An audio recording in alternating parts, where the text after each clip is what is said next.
आज के इस एक्सप्लेनर में हम सीधे एक ऐसे मॉडर्न पैराडॉक्स की बात करने वाले हैं जिसने हम सबको कहीं ना कहीं बहुत गहराई से इम्पैक्ट किया है।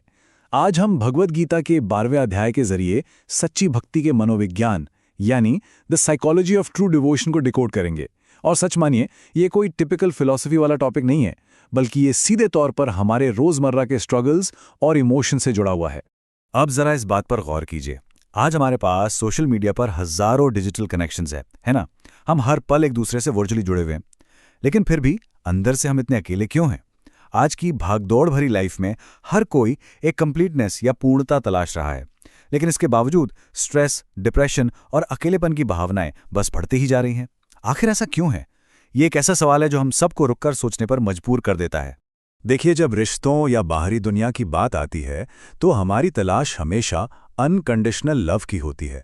हम एक ऐसा साथ चाहते हैं जो हमें कभी जज ना करे और हर सिचुएशन में हमारा सपोर्ट करे। लेकिन हकीकत क्या होती है? अक्सर दिल टूटता है, उम्मीदें पूरी नहीं होती और बदले में मिलता है सिर्फ स्ट्रेस और अकेलापन। हम सब इसी लूप में फंसे रहते हैं और हमें पता ही नहीं होता कि इसका असली सोल्यूशन आखिर है कहाँ। तो चलिए आगे बढ़ते हैं हमारे पहले सेक्शन की तरफ। अर्जुन की दुविधा, साकार बनाम निराकार उपासना।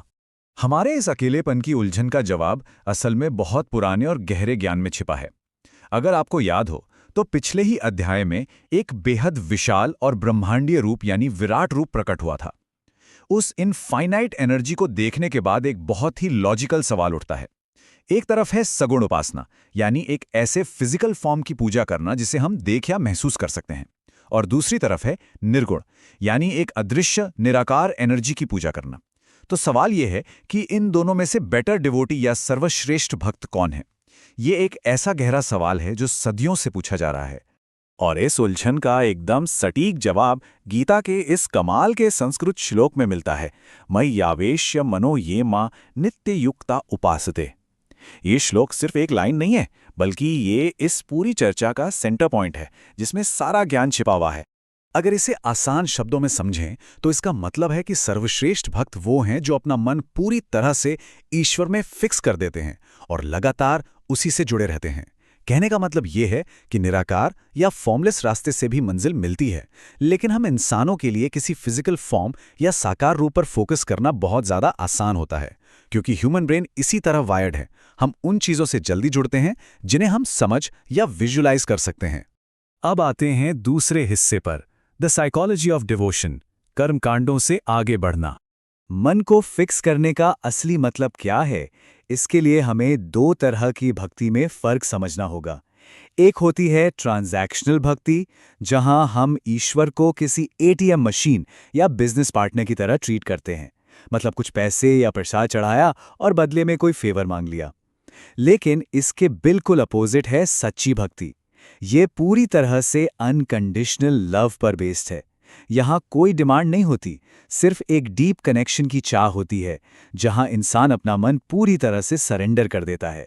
सोचकर देखिए, जिस पावर ने ये पूरा यूनिवर्स क्रिएट किया है, क्या उसे हमारे चंद रुपयों या किसी चढ़ावे की कोई ज़रूरत है? बिल्कुल नहीं। उस डिवाइन पावर को सिर्फ एक ही चीज़ की चाह है, और वो है हमारा मन। क्योंकि अगर हम गहराई से सोचें तो ये फिजिकल चीज़ें तो वैसे भी हमारी नहीं है। इस दुनिया में सिर्फ हमारा मन और हमारा प्यार ही वो चीज़ें हैं जो सच में हमारी अपनी हैं। इस अनकंडीशनल लव को समझने के लिए एक माँ और बच्चे से बेहतर क्या ही उदाहरण होगा। एक माँ अपने बच्चे की देखभाल इसलिए नहीं करती कि उसे महीने के आखिर में कोई सैलरी मिलेगी। वो प्यार एकदम नेचुरल और बिना किसी शर्त के होता है। सच्ची भक्ति भी बिल्कुल ऐसी ही है। ये अपनी हर खुशी, हर दुख, हर सक्सेस और फेलियर को बिना किसी शर्त के उस डिवाइन पावर के साथ शेयर करने का नाम है। चलिए अब बढ़ते हैं अपने तीसरे और आखिरी सेक्शन की ओर, नित्ययुक्ता। इस डिस्ट्रैक्टेड दुनिया में 24/7 भक्ति कैसे करें? अब यहाँ एक बहुत ही प्रैक्टिकल सवाल आता है। आप सोच रहे होंगे कि भाई, हमारी जॉब है, फैमिली है, इतने सारे बिल्स पे करने हैं, तो ऐसे में 24 घंटे लगातार भक्ति कैसे पॉसिबल है? इसका जवाब है नित्ययुक्ता। इसका मतलब है अपनी डेली रिस्पॉन्सिबिलिटीज को छोड़े बिना निरंतर भक्ति में लगे रहना। ये फिलॉसफी आपसे ये बिल्कुल नहीं कहती कि आप सब कुछ छोड़कर हिमालय चले जाएं, बल्कि ये दुनिया में रहकर ही हाईएस्ट स्पिरिचुअल स्टेट पाने का एक बेहद प्रैक्टिकल रास्ता दिखाती है। अपनी आम डेली लाइफ को एक निरंतर पूजा में बदलने के 3 सिंपल मेंटल स्टेप्स हैं। पहला, अपने रोजमर्रा के काम वैसे ही करें जैसे आप करते हैं। दूसरा, अपने सबकॉन्शियस इंटेंट यानी अपने इरादे को थोड़ा शिफ्ट करें। और तीसरा, अपने उस काम को पूरी तरह से ईश्वर को डेडिकेट कर दें।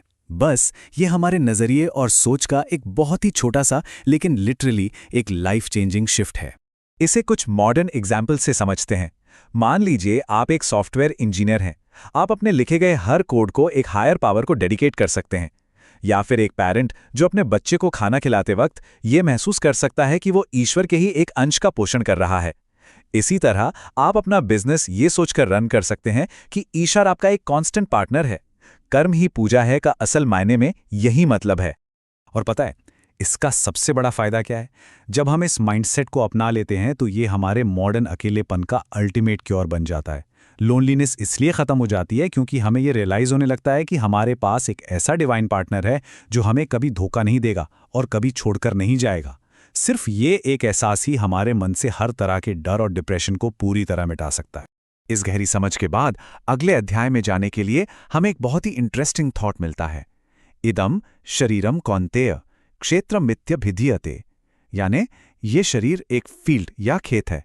ये कॉन्सेप्ट बॉडी और सोल के बीच एक बहुत ही क्लियर डिफरेंस बताता है, जो आगे चलकर हमारे लिए एक पूरी तरह से नया पर्सपेक्टिव ओपन करेगा। तो इस एक्सप्लेनर को खत्म करने से पहले मैं आपके सामने एक बहुत ही पावरफुल सवाल छोड़ना चाहता हूं।